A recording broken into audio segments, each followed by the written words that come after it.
ఇస్లాం అంటే కేవలం నమాజ్ చేసుకోవడము, అదేవిధంగా ఏదో జికర్ చేసుకుంటూ కూర్చోవడం, ఇదే ఒకటే కాదు ఇస్లాం.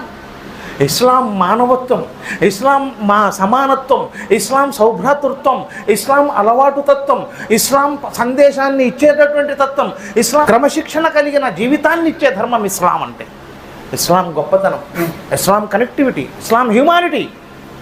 అందుకే చెప్తున్నారు ISLAM 5 అక్షరాలే ఉంటాయి ఇస్లాంలో. ఫజర్ జొహర్ అసర్ మగ్రిబ్ ఇషా 5 ఉంటాయి.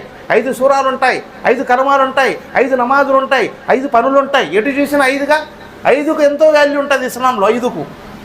అదే ఇస్లాం. ISLAM ఇవి కూడా 5 అక్షరాలే. I మీన్స్ మీ, ఎస్ అంటే సరెండర్, ఎల్ అంటే లా, ఏ అంటే అల్లాహ్, ఎం అంటే ముహమ్మద్ రసూలుల్లాహ్ సల్లల్లాహు అలైహి వసల్లం. I surrender to the law of Allah and Muhammad Rasulullah sallallahu alaihi wasallam. నేను అల్లాహ్ మరియు రసూలుల్లాహ్ సల్లల్లాహు అలైహి వసల్లం గారి యొక్క చట్టాలకు లొంగిపోతున్నాను.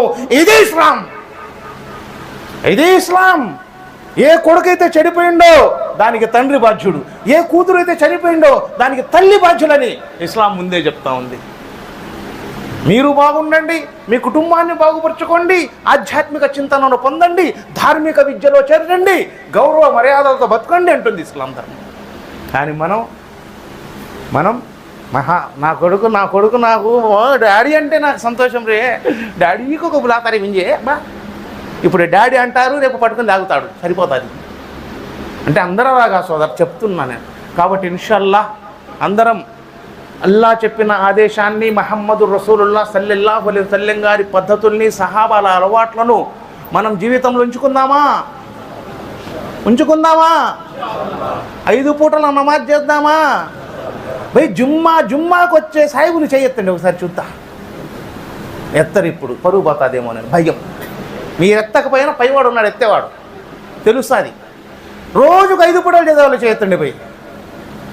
కనీసం వీళ్ళు జుమ్మా వాళ్ళు అలా నన్ను చూడండి అప్ప. ఏం బాధపడకాకండి ఎవరు సోదరులారా, చెప్పడం నా ధర్మం. అవునా? అనుగ్రహం ఇచ్చేవాడు పై అల్లా, ఉంటే వైకుంటాం, లేకుంటే ఊకుంటాం, మాదేముంది కదా. సో కాబట్టి ఇన్షాల్లా 5 పూటల నమాజ్ చేద్దాం. ముఖ్యంగా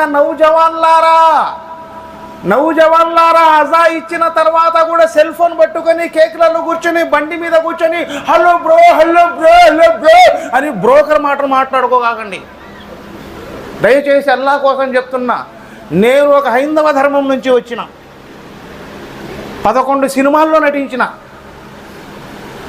14 సంవత్సరాలు ఇస్లాంలోకి వచ్చి అల్లా సున్నతి ఇచ్చిండు, లిబాస్ ఇచ్చిండు. మీరేమో ఇంకా 70-80 సంవత్సరాలు వచ్చినా కానీ ఇంకా నున్నగా గిక్కుంటుంటారు. ఇంకేముందో ఆశ ఇంకా జీవితంలో? సున్నత్ పెంచండి, పెంచుదామా ఇన్షాల్లా. సో అందుకోసమే ధర్మం మనం అల్లా కోసం చేద్దామా? ఓకే. అల్లా సుబ్హానహు వ తఆలా మిమ్మల్ని, నన్ను, అందరినీ చెప్పేదానికంటే వినేదానికంటే ఆచరించడంలో ప్రాముఖ్యతను ప్రసాదించుగాక. మరి ఇహపర లోకాల్లో అల్లా మాకు సాఫల్యాన్ని ప్రసాదించుగాక.